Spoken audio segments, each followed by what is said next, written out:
I'm Darren from Akshon Esports, and welcome to Akshon Recap, the show where we highlight various ongoing stories within the Overwatch esports community. In today's video, we've got topics covering a new announcement from the Florida Mayhem, the profitability of the Overwatch League, and more, so let's get right into it. First up, the Mayhem have announced the addition of Scott Bearhands Tester as the team's new assistant general manager. Tester previously worked with the NYXL during Stage 1 as the director of player personnel before parting ways with the team for reasons that remain unknown. While there are many who praise Tester for building the NYXL roster, it is still important to clear up this misconception that he was the brains behind the player scouting, as the New York franchise had picked up the roster of LW Blue, with the only new addition being the signing of Libero from Meta Gaming and any support staff. In his new position, Tester will work alongside general manager Matthew Akaven in overseeing the business and day-to-day operations of the team. The exact details of what Tester's responsibilities will entail are unknown, but hopefully he'll be able to help the new iteration of the Florida Mayhem to reach new heights and find redemption from their Season 1 performance. Next up, let's talk about everyone's favorite topic, the business of the Overwatch League and money.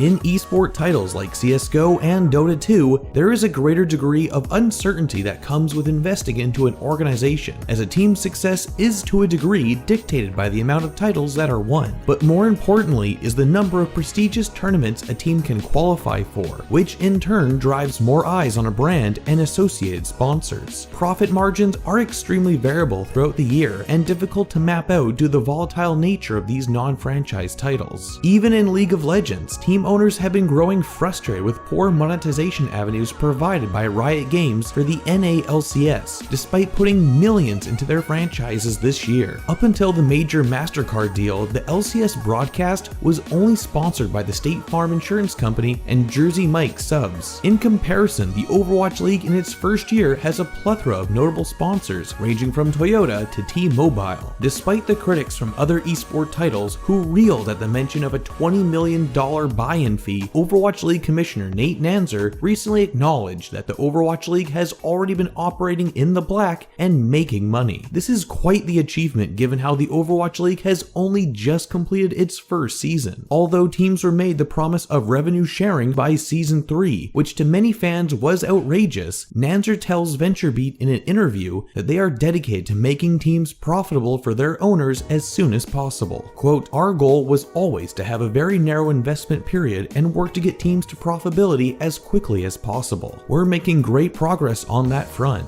In our ecosystem, and I suspect in some of the other top tier ones, we're at the tail end of that investment period. We're starting to see the light at the end of the tunnel. Teams have a pretty clear path to profitability in the franchise leagues where there are contracts and revenue sharing, and those sort of things. I can't speak for the non-publisher led, more open ecosystems, but in the closed ones, I think there's a pretty clear path there. We're very close." If all goes well, the localization of the Overwatch League will begin in 2020, where we will likely see teams tap into their local markets and find means of further revenue generation beyond the current methods they are employing while playing out of LA. Compared to other esport titles, the Overwatch League is unique in how it has a more unified approach to the distribution, branding, and creation of merchandise for its teams. While other esports like League of Legends or CSGO offer team merchandise in an on-site shop, Blizzard has made Overwatch League merchandise some of the most accessible products in esports. As a counterpoint, at the International 8, Valve did not even have any team jerseys on sale at all at the arena over the multi-day tournament, which may be a testament to how much they want to involve themselves with teams in Dota 2. On the flip side, Blizzard are one of the only developers to oversee distribution and branding approval in collaboration with their partnered manufacturers, such as Into the AM, rather than relying on individual teams to do their own thing. On the topic of merchandise, Nanzer said, quote, "One area where esports has lagged behind in a major way, but I think will be an interestingly big part of the pie, is merchandise. It's amazing to me how hard it's been to buy a jersey of an esports team. One of the things that's exciting to me about esports, you have an entire generation of kids growing up playing and watching other people play video games. I know that there are a bunch of kids all over the world whose first sports jersey ever in their life was an Overwatch League jersey this year. That's really cool. As Nanzer touched upon in the interview, the importance of growing local esports markets beyond online sponsorship activations, in-game item and merchandise sales are crucial to the success of the industry.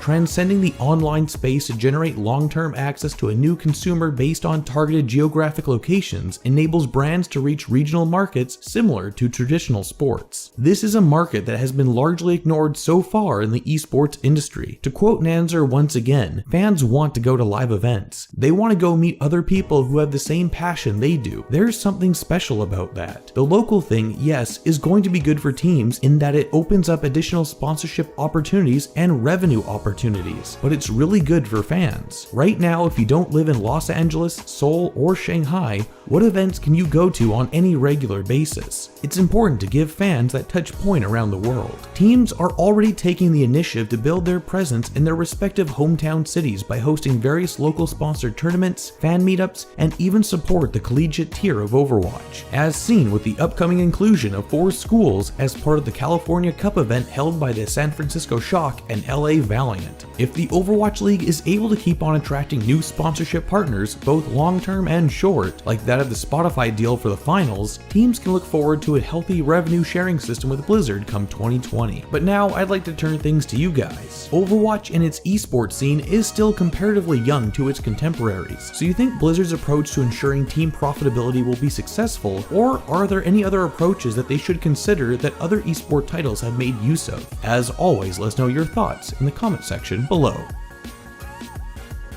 If you enjoyed this video, be sure to like and share as it really helps out the channel quite a lot. Otherwise, be sure to subscribe and follow us on Twitter if you want to stay up to date with all of our content, and hit that bell to stay notified. This has been Darren from Akshon Esports, and we'll see you in the next one. Thanks for watching.